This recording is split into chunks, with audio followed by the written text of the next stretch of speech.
नमस्कार बच्चों, मैं परमेश्वरी सनवानी हाई स्कूल कोलियारी धमतरी।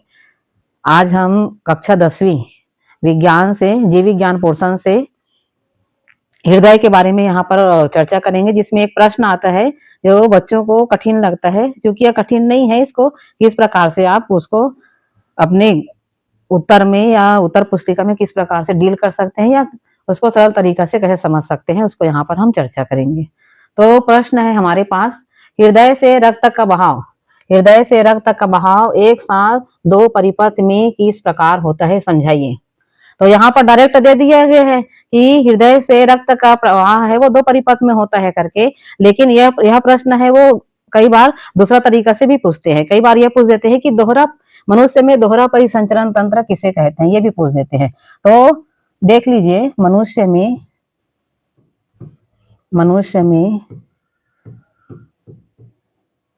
दोहरा परिसंचरण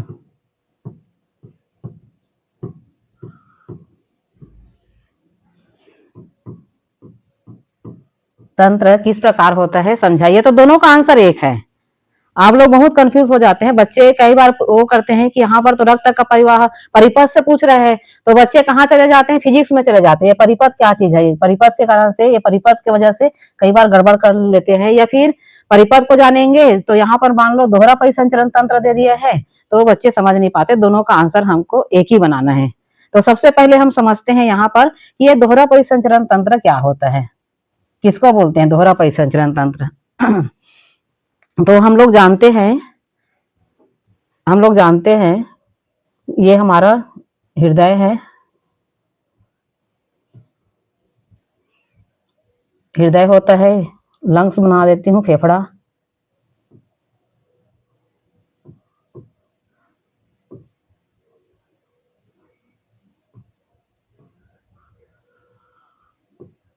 ये चार भाग में बटा रहता है।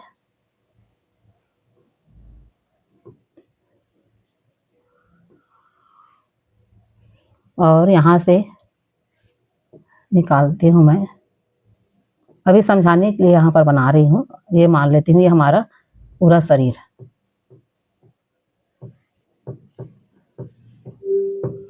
तो सबसे पहले हम समझेंगे कि दोहरा परिसंचरण तंत्र किसे कहेंगे। तो यहाँ पर क्या होता है, जो हृदय से जो रक्त होती है वो एक ही समय में हमारे शरीर में एक साथ दो बार होकर के गुजरती है। इस कारण से इस जो परिसंचरण तंत्र रहता है उसको दोहरा परिसंचरण तंत्र कहते हैं। अब देखते हैं कि ये एक साथ है ना, दो बार कैसे कहना चाहिए गुजरता है। तो सबसे पहले हम देखते हैं कि यहाँ पर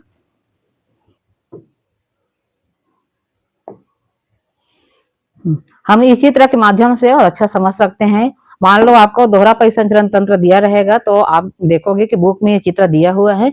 सबसे पहले चित्र को बनाना है। तो यहाँ पर ये चित्र में जो दर्शा रहा है, ये हमारा हृदय को दर्शा रहा है, हार्ट को दर्शा रहा है। और ये हमारा फेफड़ा मतलब लंग्स है ना, लंग्स को फेफड़ा बोलते हैं। और ये हमारा पूरे शरीर को दर्शा रहे हैं। तो ये चित्र को सबसे पहले आपको बनाना पड़ेगा। तो ये हमारा हृदय जो रहता है, सबसे पहले हम समझेंगे कि ये जो हृदय है वो कितने भाग में बटा रहता है। तो हमारा जो हृदय है वो चार भाग में बटा रहता है। सबसे पहले आता है यहाँ पर बायां आलिन, बायां निलय, दायां आलिन, दायां निलय। चार भाग में ये बटा रहता है।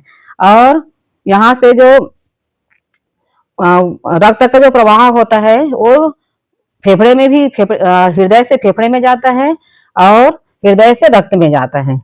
तो इस कारण से इसको दोहरा परिसंचरण तंत्र कहते हैं। पहले फेफड़े से ऑक्सीजन युक्त जो रक्त रहता है वो हमारा बायां आलिन में आता है, बायां आलिन से फिर बायां निलय में आता है, फिर बायां निलय से होते हुए जो यहाँ पर ये जो सिस्टेमिक अरोटा लिखा है, जिसको बोलते हैं महाधमनी,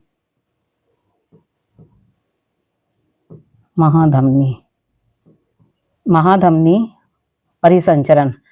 पल्मोनरी जो रहता है उसको हिंदी में फुफ्फुस परिसंचरण तंत्र कहा जाता है। तो जब इसको लिखेंगे तो सबसे पहले हमको ये जो चित्र है उसको बनाना पड़ेगा।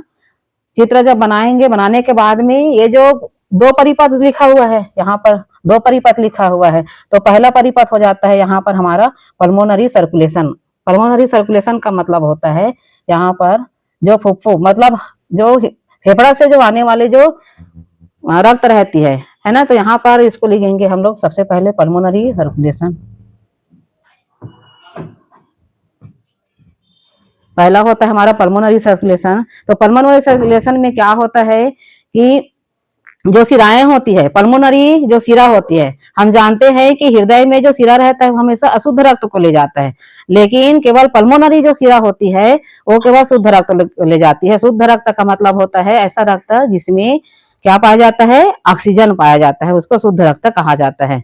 अशुद्ध रक्त किसको बोलेंगे, ऐसा रक्त जो जिसमें ऑक्सीजन विहीन का मतलब होता है कि जब हम लोग सांस के द्वारा ऑक्सीजन को ग्रहण करते हैं, ऑक्सीजन ग्रहण करने के बाद में हमारे फेफड़े में आता है, फेफड़े में आने के बाद में वह हीमोग्लोबिन के साथ में क्रिया करके ये हमारे हृदय में आता है। फिर हृदय से महाधमनी के द्वारा, यहाँ पर ये जो महाधमनी लिखा हुआ है, उस महाधमनी के द्वारा हमारे शरीर के प्रत्येक कोशिकाओं तक जाता है वो, और प्रत्येक कोशिकाओं पर जाता है। तो जाने के बाद वहां पर उपस्थित जो हमारा भोज्य पदार्थ रहता है, कार्बोहाइड्रेट रहता है, C6H12 वो 6 रहता है, उसका वहां पर ऑक्सीकरण किया जाता है। तो ऑक्सीकरण करने के उपरांत में वहां पर क्या बनता है, कार्बन डाइऑक्साइड बनता है। तो ये जो कार्बन डाइऑक्साइड युक्त जो रक्त रहता है उसको बोलते हैं अशुद्ध रक्त कहा जाता है। तो सबसे पहले क्या होता है, फेफड़ा है ना, फेफड़े से यहाँ से पल्मोनरी हमारी वो आती है, सिरा आती है, उस सिरा से शुद्ध रक्त आता है। कहाँ आता है शुद्ध रक्त है, वो हमारे यहाँ पर बायां आलिन में आता है। फिर बायां आलिन किसको देता है, दायां आलिन को देता है। फिर दायां आलिन से क्या निकलता है, यहाँ पर महाधमनी निकलती है। तो महाधमनी निकलती है, ये महाधमनी है वो कहाँ जाती है, पूरे शरीर में दिया जाता है, शरीर में उसको सप्लाई किया जाता है। शरीर में जाने के बाद में तो ये हो जाता है हमारा पल्मोनरी सर्कुलेशन। तो इसमें क्या लिखोगे आप लोग, पल्मोनरी पहला हो जाता है परिपथ पल्मोनरी सर्कुलेशन, और दूसरा परिपथ हो जाएगा यहाँ पर हमारा महाधमनी परिसंचरण तंत्र बोलेंगे, या फिर सिस्टेमिक सर्कुलेशन।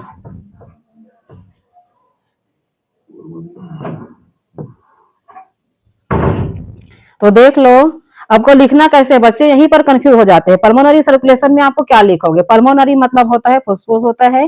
पल्मोनरी सर्कुलेशन में आपको दो चीज लिखना पड़ेगा। पहला लिखना पड़ेगा कि जो लंग से आने वाला जो सिरा रहता है जिसको पल्मोनरी सिरा कहते हैं, उसमें ऑक्सीजन युक्त रक्त है वो आता है, और आने के बाद में किसको दे देता है, वो बायां आलिन को दे देता है।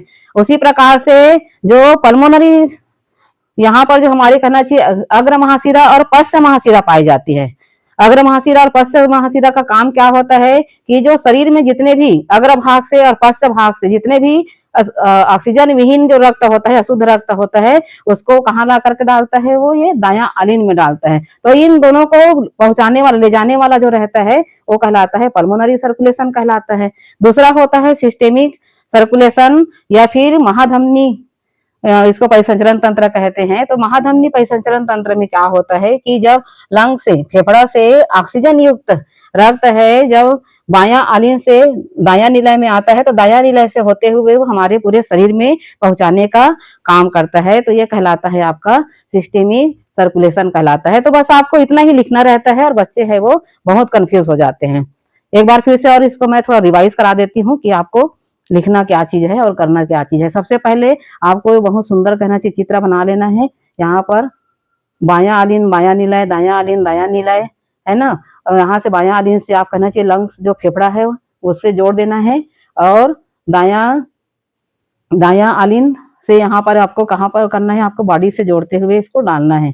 तो यहाँ पर आपको दो परिपथ लिखना है। हिंदी में लिखोगे तो पल्मोनरी सर्कुलेशन को फुसफुस सर्कुलेशन लिखना, और जो सिस्टेमिक सर्कुलेशन रहता है उसको महाधमनी सर्कुलेशन करके आपको डील करना है।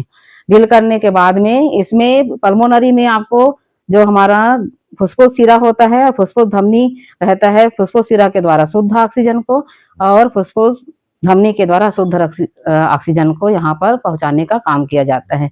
और सिस्टेमिक सर्कुलेशन में, सिस्टेमिक सर्कुलेशन का मतलब होता है महाधमनी परिसंचरण तंत्र होता है, जिसमें महाधमनी हमारी होती है वो पूरे शरीर में शुद्ध रक्त को पहुंचाने का काम करता है। ये जो सर्कुलेशन है वो एक साथ होता है, एक ही समय में एक साथ ये हमारे शरीर में दोनों तरफ चलते रहता है। इस कारण से इस सर्कुलेशन को दोहरा परिसंचरण तंत्र कहते हैं। बस इतना ही लिखना है, आपको 5 नंबर मिल जाएंगे। तो इस प्रकार से आपको डील करना है और बिल्कुल कहना चाहिए, डाउट नहीं होना चाहिए कि ये दोहरा परिसंचरण तंत्र क्या है। आप इसको पॉइंट वाइज लिखो।